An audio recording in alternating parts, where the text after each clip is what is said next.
Ser Podcast. Las 8 de Hoy por Hoy en Ser Podcast.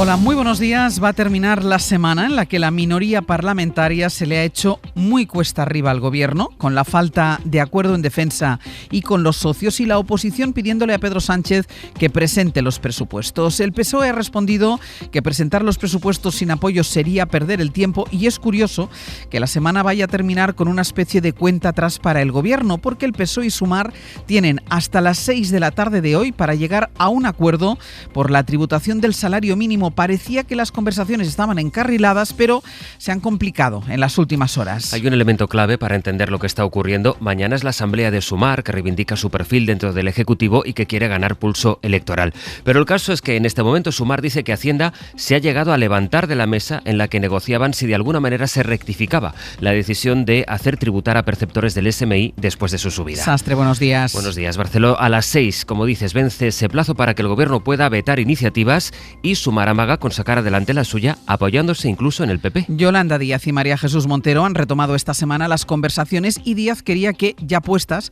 los acuerdos no solo fueran sobre el SMI. En todo caso, tienen unas 10 horas para intentar evitar la fractura dentro del gobierno. Josué Coello, buenos días. ¿Qué tal? Buenos días. Sí, ambas partes reconocen que las posturas están muy alejadas. Las discrepancias han ido creciendo en las últimas horas de la negociación, hasta el punto de que Trabajo asegura que Hacienda se ha levantado de la mesa. El escollo sigue siendo la tributación del salario mínimo. El PSOE asegura que el compromiso de investidura era que el SMI representará el 60% del salario medio, y recuerda que nunca se pactó que la subida no pagase IRPF. Sumar pide que las futuras subidas no estén vinculadas a la tributación y que se incluya en este acuerdo. Los socios apuran los plazos, tienen hasta las 6 de la tarde, que es cuando finaliza el plazo para presentar vetos. Fuentes del partido de Díaz acusan a Montero de tener decidida la presentación de este veto, y de no haber acuerdo siguen amagando con unir sus votos a los del PP para levantarlo. Sumar pretende además que la negociación sobre el SMI sirva para incluir otras medidas que están pendientes del acuerdo de coalición. Quieren aprovechar esta oportunidad, y que Hacienda ha aceptado abrir una negociación, conscientes de que se aleja la posibilidad de hacerlo en un proyecto de presupuestos que los de Díaz necesitan para intentar recuperar iniciativa y dar impulso a la marca Sumar. Hoy por Hoy Noticias.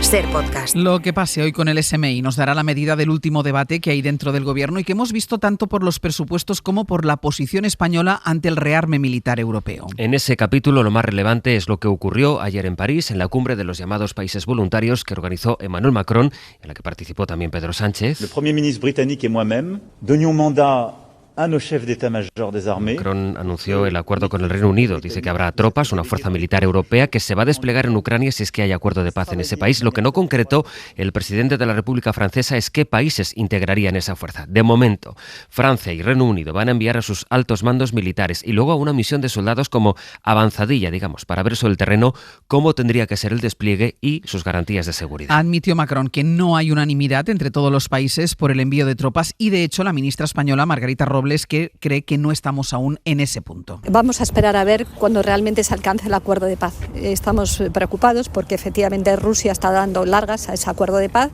y por tanto España ha sido siempre un país muy comprometido que está ayudando y seguirá ayudando a Ucrania, pero en este momento entendemos que es muy prematuro hacer ningún tipo de planificación mientras no sepamos en qué términos se va a desarrollar ese acuerdo de paz.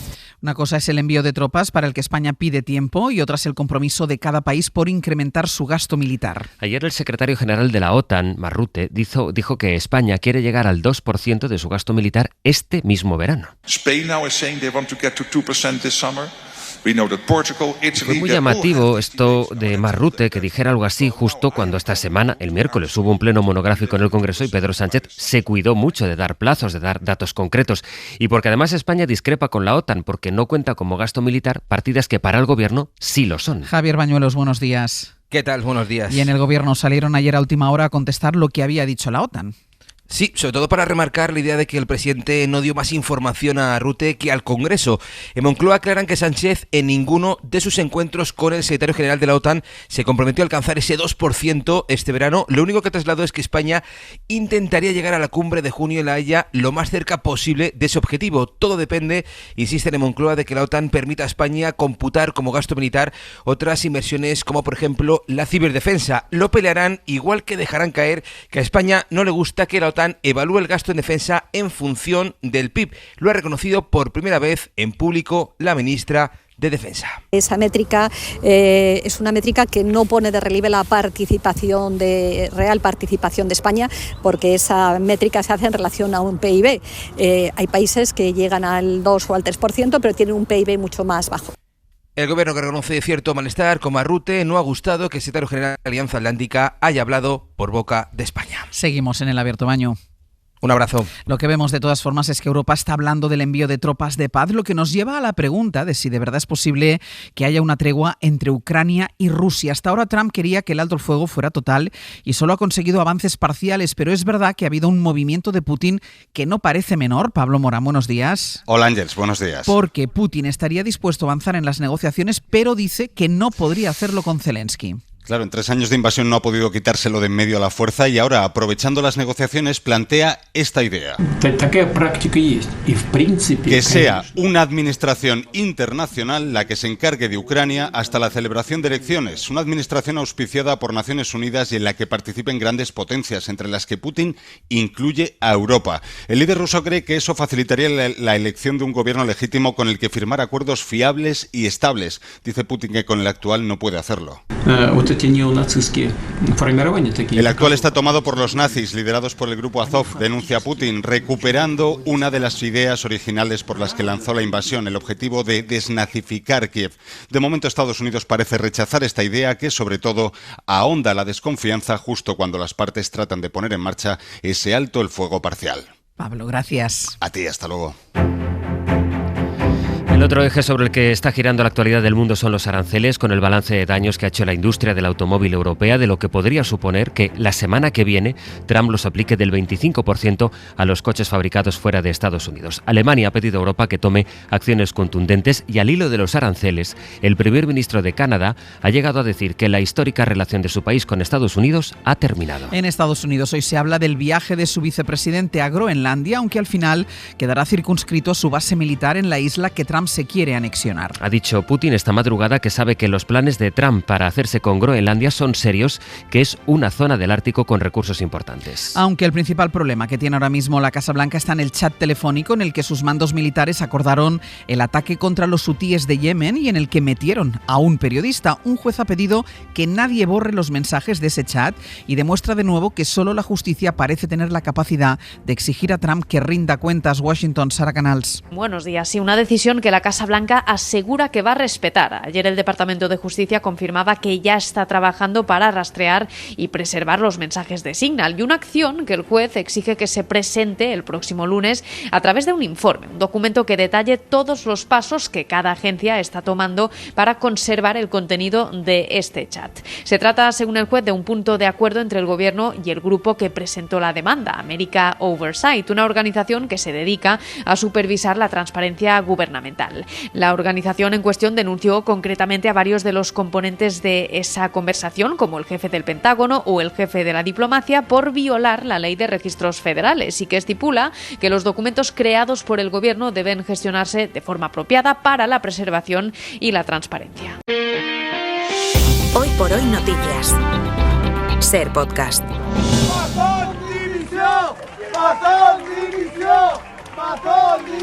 Este es el momento en el que Carlos Mazón intentaba participar ayer en un acto de las fiestas de Castelló, pero tuvo que suspender su agenda por los abucheos y los incidentes que se produjeron entre las personas que le increpaban y las que le acompañaban. Y por ese pasaje en concreto preguntaron ayer a Alberto Núñez Feijóo, que ha decidido avalar no solo a Mazón, sino los presupuestos que Mazón ha cerrado con Vox, aceptando las condiciones de Vox. Esta fue la respuesta del líder del PP a la periodista de La Sexta que le preguntaba. Me pregunta usted sobre una agenda que desconozco. Bueno, pero en fin, es lo que se está encontrando la agenda de los 11 presidentes autonómicos del Partido Popular. Bueno, pero sabe que se está enfrentando con muchos abucheos últimamente. Gracias. Vamos a ser inteligentes. Vale.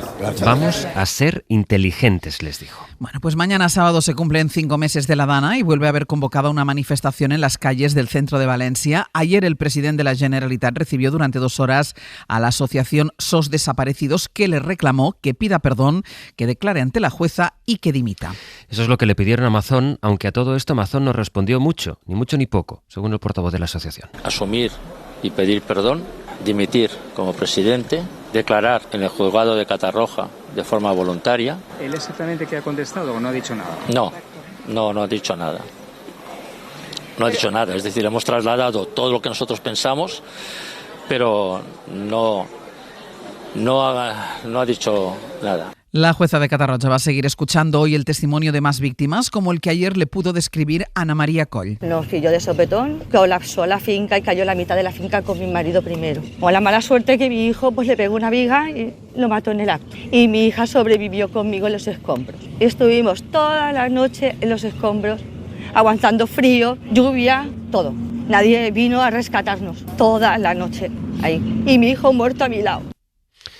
De momento lo que ha pedido la jueza es que la Guardia Civil le haga un informe sobre las instalaciones del centro de emergencias donde está el CECOPI. Quiere saber, entre otras cosas, cómo funcionan las cámaras que graban la entrada y el interior del edificio o el sistema que garantiza que haya cobertura allí dentro. Mazón, que dijo que no tenía cobertura, recordarán, se agarra a la imagen que tomaron esas mismas cámaras para demostrar que llegó al CECOPI a las 8:28. La alerta se mandó a las 8:11. Otras cosas, los benedictinos podrán seguir de momento en Cuelgamuros, aunque el gobierno en principio se oponía. Ahora deja abierta esa opción dentro del acuerdo al que han llegado el Ejecutivo y la Iglesia para que el Valle de los Caídos se resignifique. Se convocará un concurso internacional de ideas y en total se movilizarán 30 millones de euros. Laura Gutiérrez. El presupuesto para las obras de resignificación de Cuelgamuros es de 26 millones, más 4 millones que se van a pagar al equipo que gane el concurso internacional de ideas que se va a poner en marcha ya mismo. Las bases se van a publicar en cuestión de días. Y si los plazos se cumplen, en mayo del 2026 podrían comenzar los trabajos que se van a centrar en la Explanada del Valle, donde se va a instalar un centro de interpretación, y en la Basílica. Desde la entrada hasta el altar mayor habrá un proyecto de musealización. Ese altar y los bancos adyacentes no se tocan por ese acuerdo del Gobierno con la Santa Sede. Tampoco se va a decidir nada de momento sobre las instalaciones de los benedictinos, la escolanía, la hospedería. Fuentes del Gobierno dicen que esto se irá viendo a medida que avance el proyecto. El jurado lo van a conformar 9 personas, profesionales de reconocido prestigio, personal de varios ministerios y un miembro del Arzobispado de Madrid. Para atraer a los mejores a este concurso, el Gobierno ha puesto un aliciente, un premio de 60.500 euros para los 10 mejores proyectos que pasarán a competir en una segunda vuelta. La gran mayoría de las trabajadoras del hogar tienen que automedicarse para poder seguir trabajando. Lo señala un informe de Oxfam que advierte de las condiciones de un trabajo que desempeñan sobre todo mujeres que no están dadas de alta. Estefanía Salvatierra. ¿Es un trabajo precario? Trabajo cobrando el sueldo del salario mínimo, más de 12 horas de jornada de trabajo. Invisible en los registros de la Seguridad Social. Tengo compañeras que aún teniendo sus papeles, sus empleadores se niegan a darle de alta en la Seguridad Social. Y destroza el cuerpo de quien lo realiza. En España hay más de 500.000 de empleadas del hogar. 9 de cada 10 son mujeres y el 74% toma analgésicos para soportar su jornada laboral. Carla trabaja de interna con una familia. Su jornada comienza con los desayunos y finaliza cuando los dueños de la casa terminan de cenar. Como me dijo una vez mi empleadora que el contrato simplemente valía para darme de alta en la Seguridad Social y que ya otra cosa era lo que se hacía y se hablaba dentro de su casa. El último informe de Oxfam Intermón revela que casi la mitad de estas trabajadoras ha recibido insultos y un 17% proposiciones de carácter sexual. El Tribunal Superior de Andalucía ha declarado ilegales las devoluciones en caliente de las personas que lleguen a nado o en embarcaciones precarias a Ceuta y a Melilla. Nicolás Castellano. Esta es la primera sentencia de un tribunal de segunda instancia que ratifica que las devoluciones en caliente o los procesos de devolución en frontera son ilegales cuando se realizan por el mar, ya sean a nado, como el caso del joven que en noviembre del 23 intentó entrar a Ceuta y que es el motivo de esta sentencia, o ya sea con embarcaciones precarias. Patricia Fernández es la abogada de Coordinadora de Barrios que ha defendido el caso en Ceuta y ahora lo ha ganado en el Tribunal Superior de Justicia de Andalucía. Una sentencia positiva en el sentido que no solo restaura los derechos de la persona que litigó, un ciudadano argelino que accedió a territorio ceutí, sino que también contribuye a dar seguridad jurídica y poner límite a una figura restrictiva de derechos como es la del rechazo en frontera. La ley Mordaza, que trató de justificar las llamadas devoluciones en caliente o expulsiones ilegales según las ONGs, cumple 10 años y esta es la primera sentencia que deja claro que por mar estas prácticas no se pueden realizar.